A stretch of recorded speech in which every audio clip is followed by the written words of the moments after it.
I entirely beg you, people and government of the DPR Korea, please, I have made the worst mistake of my life. Imagine being a young and promising American college student who decided to visit North Korea as a tourist, only to end up being sentenced to 15 years of hard labor for stealing a poster. This is the tragic story of Otto Warmbier, who shocked and saddened the world with his fate. Otto Warmbier was a student at the University of Virginia who loved traveling and exploring.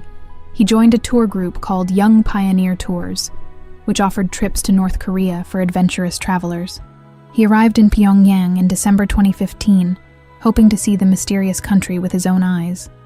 He visited the sites of the capital, interacted with the local people, and even went skiing with his tour guide. But on the night before he was supposed to leave North Korea, he made a decision that changed his life forever. He went to a staff-only area of the Yanggakdo International Hotel, where he saw a propaganda poster that praised the North Korean leader. He was curious about the poster and wanted to take it as a souvenir. He didn't know that his act was recorded by the hotel's surveillance cameras, and that he was committing a serious crime in the eyes of the North Korean government. The next morning, as he was about to board the plane, he was stopped and taken away by the North Korean security personnel. He was accused of hostile acts against North Korea and sentenced to 15 years of hard labor. He was paraded in front of the media, where he tearfully confessed and apologized to the North Korean government and people, but he didn't receive any mercy. He was detained in an unknown location and cut off from the outside world. No one could contact him, not even his family or the US government. He suffered some kind of treatment in the North Korean prison, but only he knew what it was. Some say he was beaten, starved, injected with unknown substances. Some say he was forced to obey, brainwashed, tortured. Whatever it was, it damaged his body and mind severely. For 17 months, his health deteriorated, and only the North Korean government knew about it. Until June 2017, when they announced that he had fallen into a coma due to botulism infection and taking sleeping pills.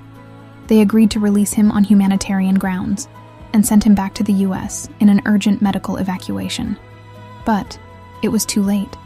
His body was beyond recovery. His eyes could open, but he had no reaction and no consciousness. The doctors said that he had suffered severe brain damage due to cardiac arrest and lack of oxygen.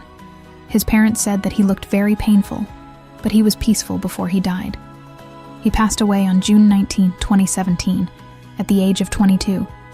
His death sparked outrage and grief around the world. He was an innocent victim, and his life was ruthlessly taken away. His parents sued the North Korean government for wrongful death and won a $501 million judgment in 2018. The North Korean government denied any responsibility and refused to pay the compensation. The US government imposed more sanctions on North Korea and condemned its human rights violations. Otto Warmbier's story was a story about dreams, adventure, mistakes, regret, pain, and death. He was a bright and curious student who wanted to see the world, but ended up in a nightmare.